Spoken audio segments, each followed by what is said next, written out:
You collaborated on your previous film. Talk about how you are working together and how you immediately went from a dark film about a sad relationship to something of great love. My films are all come from a very personal place. I work with what I know and what I've experienced, and in my 40s, I've discovered love in a way that I wasn't certain was possible, and that's partially because I've met a wonderful person, and I've married my husband, and we're actually now raising 2 kids, and Boris actually did the paintings that you see in the film for John, so it's a family affair. But it's not the fact that I got married. It's actually what came in my 40s was a sense of comfort with myself, which I think was necessary to be ready to love in a new kind of way.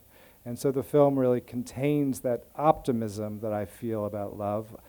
I'm also in the middle very much of what I hope is the middle of my life, and the film is very deeply about perspectives. You've got John and Alfred, who are in the later passages and chapters, and you have Marisa's characters later. Marisa, who's very much in the middle of and asking the questions of what is allowed and what is expected. And then you have this kid played by this extraordinary young actor, Charlie Tahan, who is discovering things for the first time. And so what we wanted to do was make a multi-generational family epic, but within the confines of a small New York apartment. So, Which was somebody's real small New York apartment, was it not? The apartment that they gave up.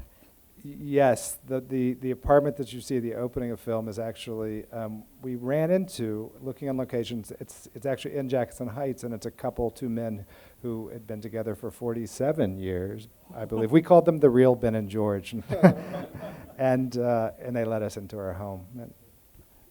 Our collaboration is it starts with lots of conversations. We talk a lot. First, we have this idea of what we want to talk about. And in this case, we knew from the start that we wanted to talk about this older couple who have been together for a long time and who have spent most of their lives together.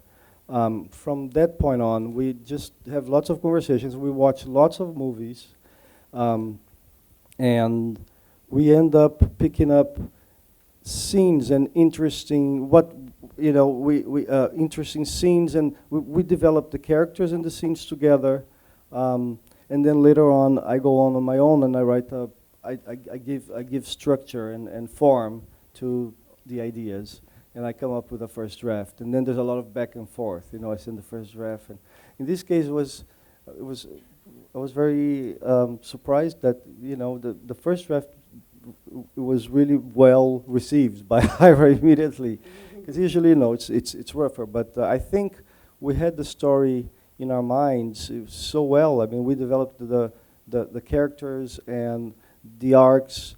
It was easy. It was an easy job. Doing this without an image in your mind of John or Fred, without the actors specifically? Without the actors specifically, yes.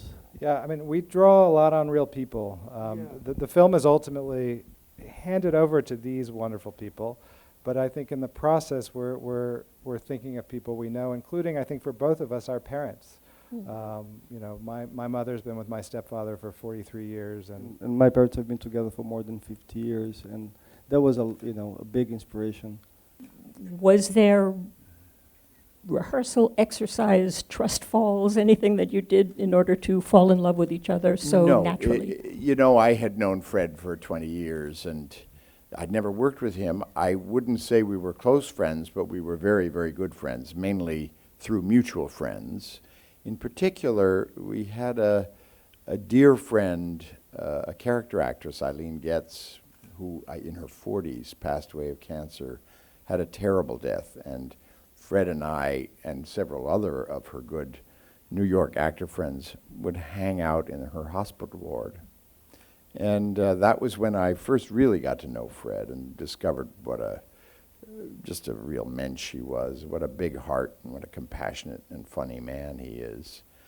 The script was sent to me by my agent, who'd been quite closely watching and I think helping with the project. There had been another actor whose name I will not tell you, Until he was later. set to play it. He's a world class, one of my idols, and for some reason he chose not to play it. It would have been an extremely different and a very interesting film with him. You're tantalizing us now. I won't do it. Actually, it was in the press when he dropped out and I sneaked in. But it was the best thing that ever happened to me. I read the script and absolutely loved it. It was a beautiful piece of writing. It was like writing a perfect short Alice Munro short story or something. And met Ira the next morning and spent an hour with him just talking, and I was completely sold. Interestingly, I had a choice to make between playing a small role in a great big film, Interstellar, and a big role in this very small film, and I was all set to choose this one. And then that same agent somehow managed to get me time to do both things. So it was negotiable. Who is your agent? He's mine. You can't have him. He's mine. I was doing a movie with the same producers of this, the Parts and Labor, Lars and Jay.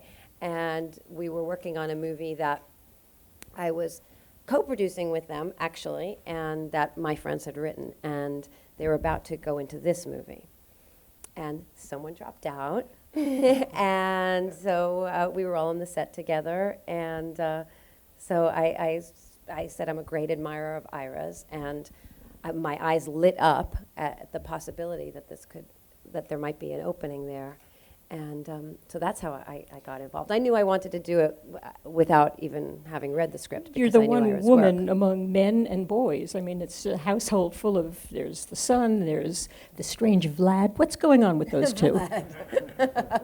Curiously, in the script, the song was the famous Mickey and Sylvia, Love is Strange, which is where the title came from. But by sort of legal quirk, Parts and Labors was allowed to have either the song in the movie or the title of the movie.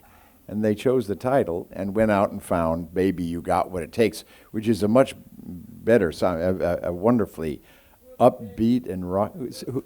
Brooks, that's exactly. I could never remember his name, Brooke Benton. And interestingly, that is the very first thing I shot on the film. And the first time Fred and I acted together on the film. We got together for an hour on a Saturday with a pianist, jazz vocalist who coached us. And then 48 hours later, there we were in front of all those extras, belting it out like we'd been belting it out for 40 years. I consider that my greatest achievement on the film was making it look like these guys had a long history when they had a history of about 2 minutes.